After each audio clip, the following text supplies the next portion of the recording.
Hello, everyone, and welcome to Tell Me Why by Maddox. Today's guest is a licensed marriage and family therapist, an empowerment life coach, and co-author of her upcoming novel, The Irresistible Woman.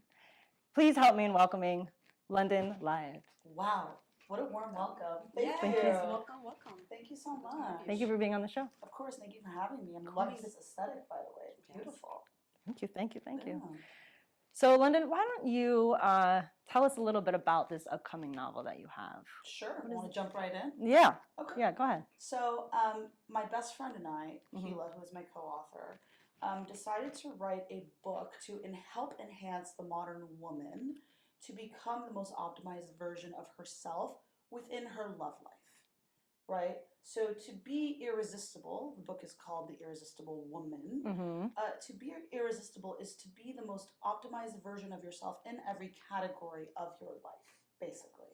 Okay. So that's what the book is actually about. Okay. And so what does irresistible, though, mean to you? Irresistible is such a complex word. Yeah. But if I were to break it down and give it more of a simplicity in its ingredients, it would be a simultaneous fascination mixed with an allure.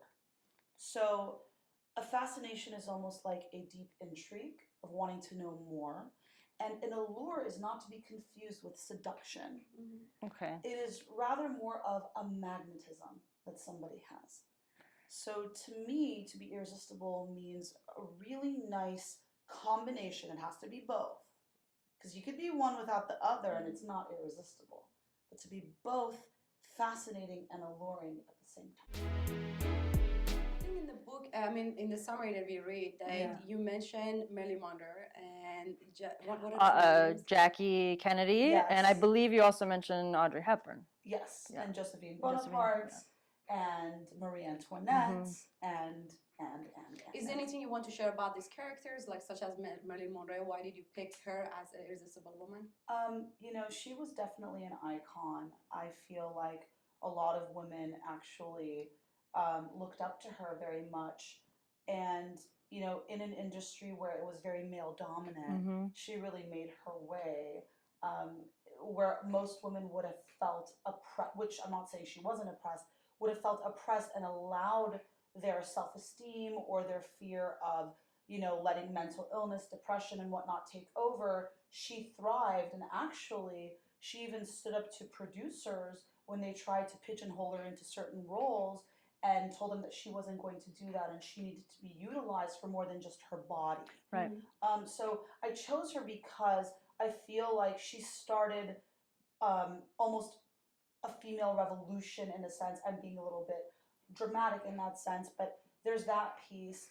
Also, a piece of the irresistible woman is not to be competitive with other women, right? Right. And so many women feel like they need to one-up each other in order to take on the first role, right?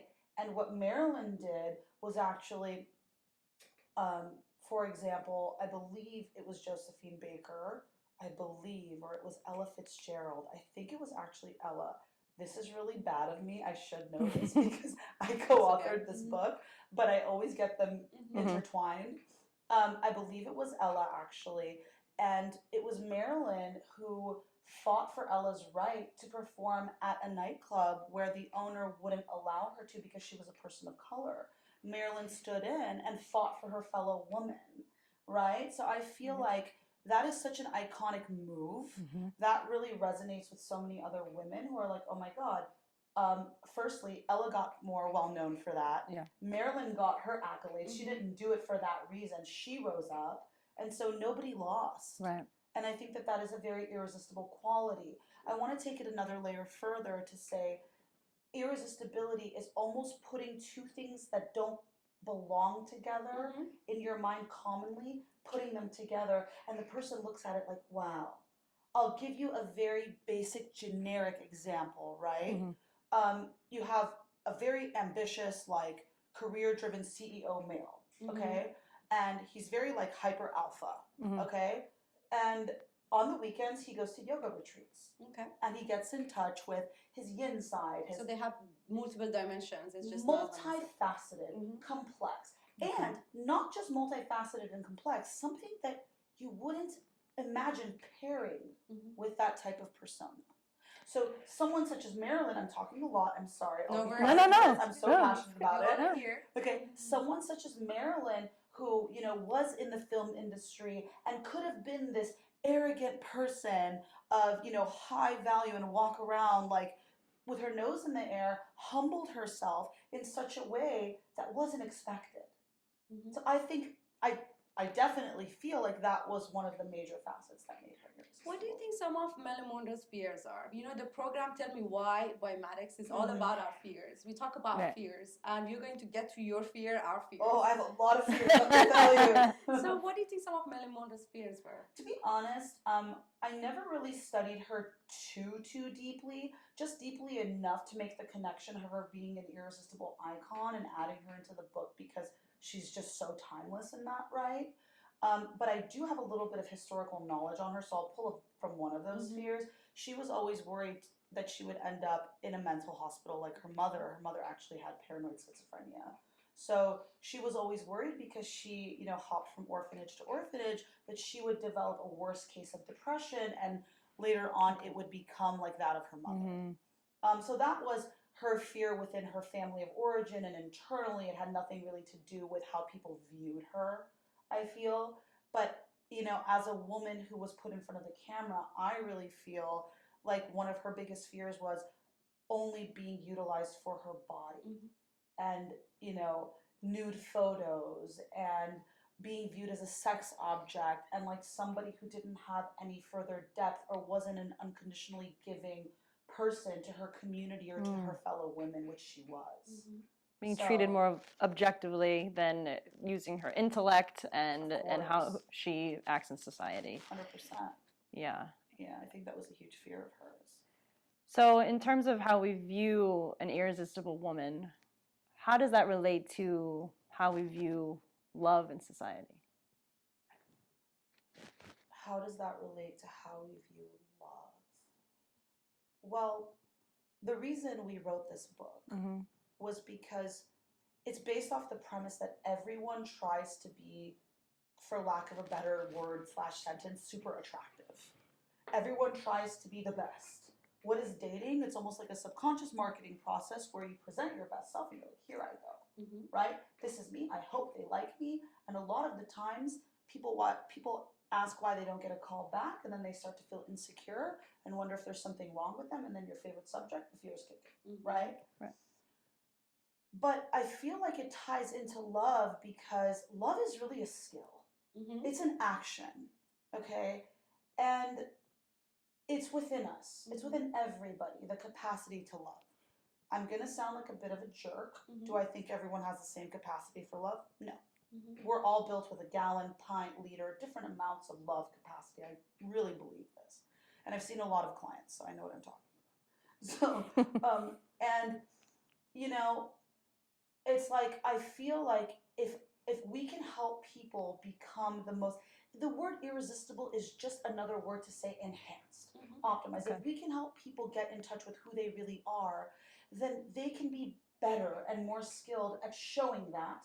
And if they're more comfortable with who they are, because it's a huge part of being confident, and being confident is a huge part of being irresistible, then they can actually attract a real healthy love. And so I think they really go hand in hand. It's almost like the more you know yourself and the closer you are to who you really are at the core, fears included, we're a deal package here, right? Right. The closer you are to being truly loved. So that was actually the motivation and the drive. I'm a hopeful romantic. Okay, so so let's talk about you have a lot of clients. You've met a lot of different types of people from backgrounds. Thankfully, I love my clients. All over the world, and you're good at what you do. You're great at what you do, right? Thank you. So what is it that you personally fear about love? But this is the irony. Want to know the irony? I'm exceptionally skilled, and this is not me boasting or anything like that. I know where my weaknesses are and where my strengths are. I'm exceptionally skilled at helping people see their shadow side helping people transform the shadow to the light, because I'm so aware of my own, and I've done a lot of my own work. And so it's really hard because despite me being really skilled at that, and I'll have clients call me and say, oh my God, I'm engaged after we spoke about eliminating my fears and being myself on this date, or oh my God, I started to believe in manifesting this person and not letting the fears get in the way, or oh, you get the gist, right? For some reason, when it comes to myself, it's really interesting. I'm very fear-driven in love. I am more fear-driven than most of my clients. What are some of your fears? 100% abandonment. I mean, but I'll tell you this, because I know great loss, I also have the capacity for great love. And I really feel like I bring that humbly to the table in a lot of my relationships. Can it be deemed as overcompensating? I do that. I overcompensate because I don't want to be left. And because I want to know I gave everything so as to mitigate regret. Because regret is something I fear. I fear regretting, not doing my best, not milking it, not making sure I literally did everything possible so that I don't look back and say, what if? When you say overcompensating, tell us more about that, because you're saying that you really want to do everything you can. So if this is not going to happen, you have no regret. Yeah. What is that of being someone who is overcompensating? Just making sure that they Overcompensating. Yes. So you really are doing everything you can. I give more than is appropriate for the relationship in the moment of that relationship progression. Like, let's say it's the first 3 months of the relationship. I just, I literally give triple the amount that like a typical average person in a relationship would, and then I delude myself and say, I'm just very romantic. Is it because you fear losing them? Yes. 2 things. One, I fear they won't see. This sounds so self-focused. Oh my God. This place is the safest place to be, and you can. There's no judgment. Not on our end. Hopefully, there's no judgment on your end as well. We all have fears. Oh yeah. Since morning, I don't There's even no know. limitation. You're here, and we are it's chatting about being LGBTQIA. There's exactly. no limitations. You could be anything. Plus. We support everyone. Yeah, everybody. Go on, please. So, the overcompensating, and then what else? What were you asking me about that? Oh, if I do that because I want to make sure that the person doesn't leave. This is my classic issue that's going to sound like very ego-driven, and I promise you it's not, because I've dissected the shit out of it. I do that with all of my unique behaviors. So I tend to, when I meet somebody that I like, I automatically say to myself, subconsciously of course, I need to get them to like me. Romantically. Friendship and work and all that, I don't need that. I don't need that. But romantically, I'm like, I need to get them to like me. Only when they like me can I accurately assess if they are for me. So it's almost like I can spend 6 months pursuing a partner and being in this fantasy mind of, oh, they're great. I need to get them to like me. The minute they're like, okay, I'm in, I want to be in a relationship with you, I'm like, do I want this? Do I like this person? You start to question. But it's not even like question the commitment part. It's who are they? And that's scary for me, because it's like, London, are you really creating this entire fantasy person in your mind and projecting that onto that person because you love so much and you're such a hopeful romantic? Yes, I guess that's what I do. And I'm actively trying to break that pattern. What is your worst fear? Honestly, my worst fear is twofold. It's to get married to the wrong person. It's not death. I've had near-death experiences. Yeah, no, not at all. I'm actually very because people have fear of death. One of mine. And we are going to talk about this because as human, we feel like we are immortal, whereby we just have one life, and we may die. I may say goodbye to you and just get out of the house, and I die. Yeah. So I high five, because if you don't have fear of death, you're one step ahead. Well, you know why I don't fear death? I have no regrets. So it's like if I were to die tomorrow, I'm like, I juiced everything. We will keep you on this set one because day. I don't have regrets either, but I do fear the unknown. Yes, that I could tomorrow die, and the thought of another person loving Mathis But you're not here, you're dead. I know that, So but I know it doesn't matter. I already know that because I'm dead. The concept hurts. It kills me, it crushes me, and then also not being able to experience this entire world that I haven't seen yet. But again, you're not here, you're dead. I know it doesn't matter. She doesn't know what it's gonna feel because she hasn't died. I need to make sure that she sit on this chair for sure. This is another day, another episode. So coming back to your fear, so your worst fear is to get married to someone who is wrong. You know why? Because I know myself. Mm-hmm. I'll stay and I'll stay and I'll lie to myself and I'll get all my friends to tell me I'm doing the right thing by staying, and I'll look for confirmation bias from here till, you know, the end of the universe and back, because I am a person of my word. I am a person of being integral with my word, and I can never betray someone who I made a promise to, including myself. And what type of person would I be if I made such a big error to marry the wrong person? What are you trying to prove? See, there's a part of me that can prove that I can be in a long-term relationship and make it work, right? Which I can see your face. I know you can relate to it, right?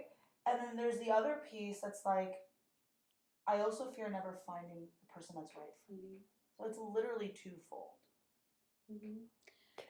Go on. Do you believe that marriage should have an expiration date?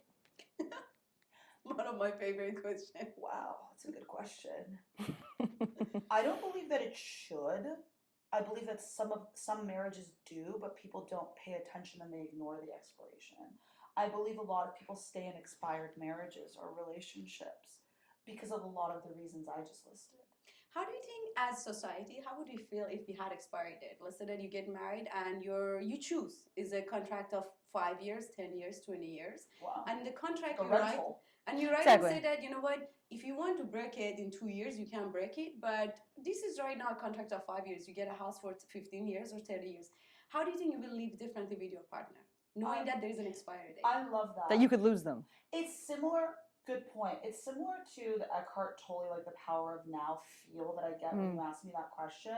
I think if you live every moment like it's your last and just be super present, you wouldn't necessarily make so many decisions out of fear or out of like future tripping. So I actually think because we're very fear-based as humans, we're very, very fear-based, in a way, it kind of works to the advantage of being in that like time capsulated marriage, because you're almost forced to really make the best out of it and be really logically attentive and really dissect the marriage and be like, is this what I want? Am I making the most out of it every day? It's you appreciate every day more. You do, and you become very intentional about the marriage every day.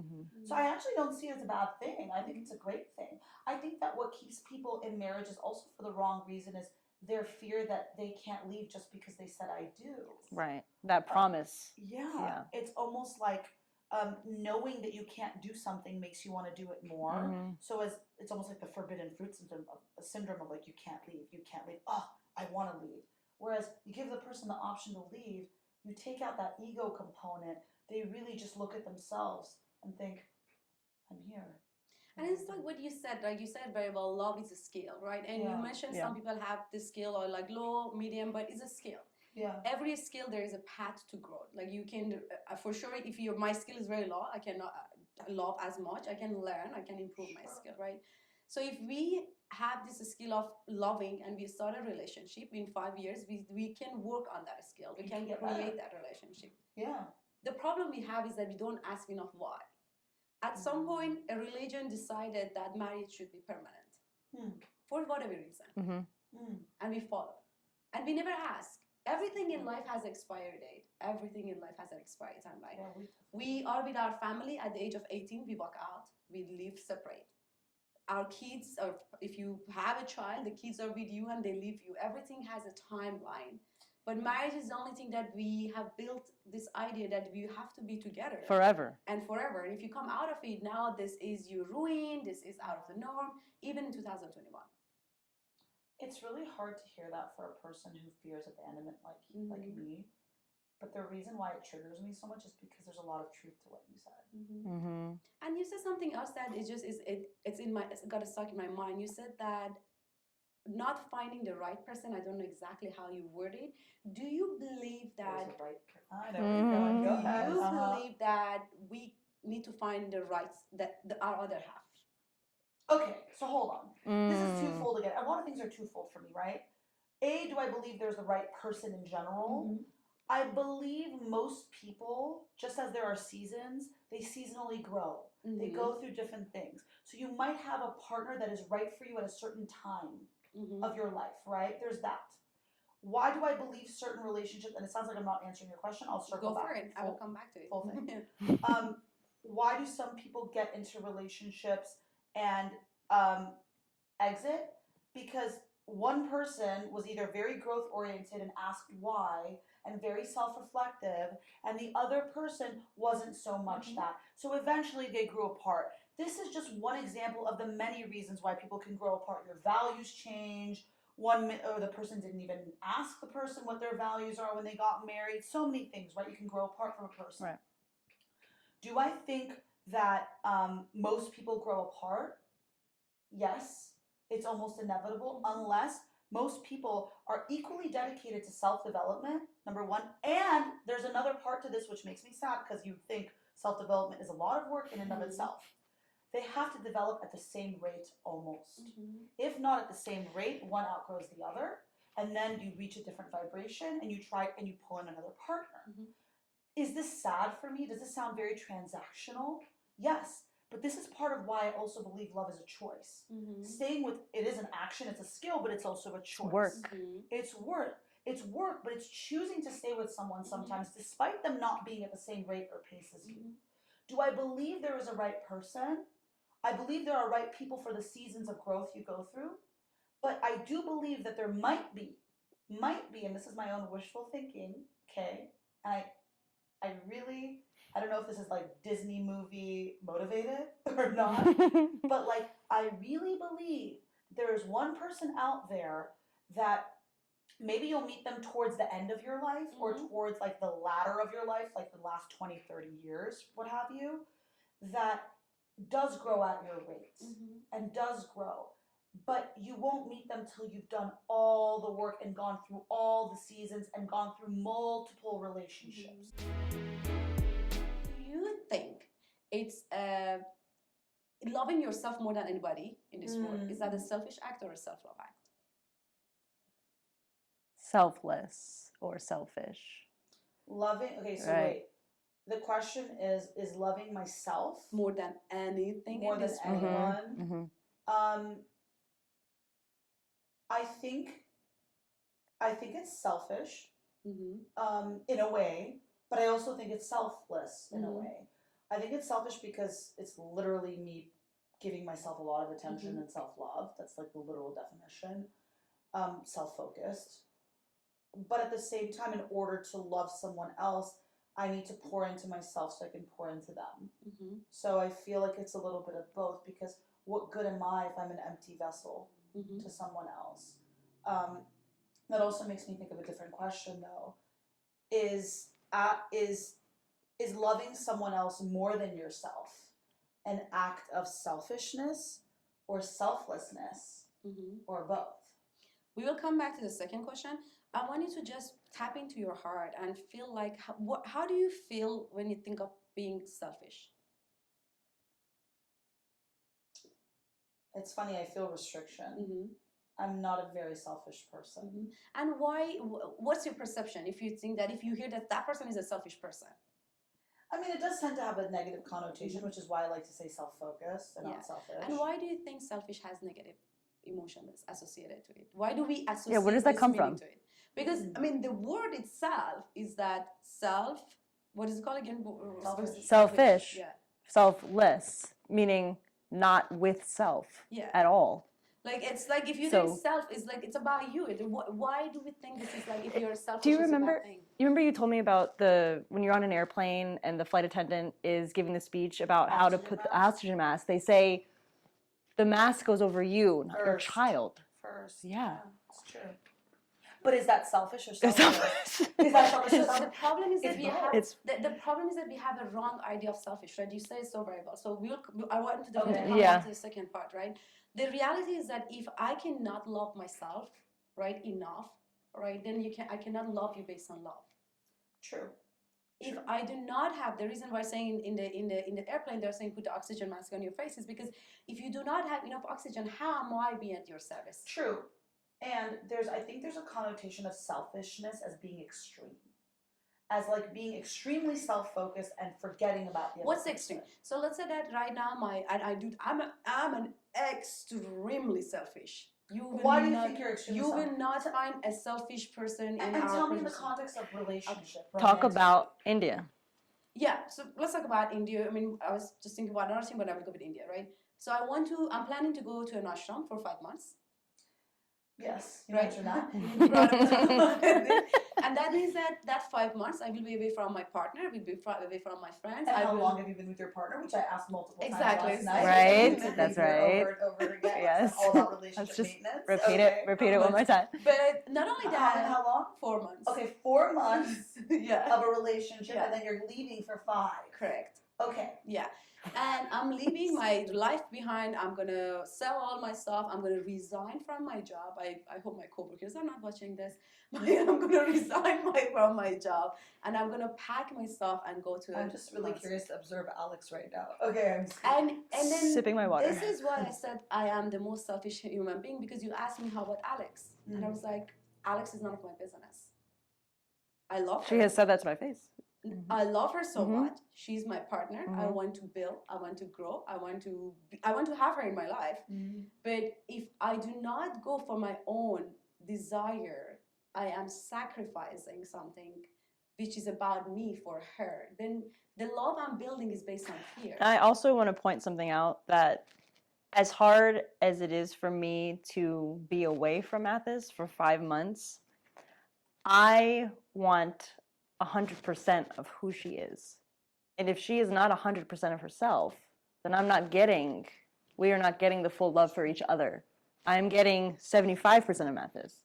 True. Versus coming back in December 5 months later, I'm growing on my own, you're growing on your own, we come together. We don't know, the unknown of us being together, we don't know what's going to happen. But if I know that you are coming back at 100% and I'm taking that chance, the love is worth that risk. And love is a risk. Too. It is a risk. It is a risk. But I don't want the 75%. That's why it is important that is why I support the decision she's making. Because the 75% is not enough for her to love herself enough to love me in return. It's true. And another thing we do is that, again, is a wrong perception of society. Mothers bring the child, and from the moment that they bring the child, 9 months before the baby is coming out, and after that, everything is about the baby. Yes. It is wrong. I agree with you. It is wrong. Like, imagine if I was born and I was raised in a family that my mom would say that, child, once a week I need to go away because I need to decompress, because I love myself so much, because I respect myself What a so good much. example for that child. Exactly. Yeah. And instead of saying that, no, I have to give you my husband, give you all my, I do not exist anymore in your life. It is all about you. And that's when the expectation comes.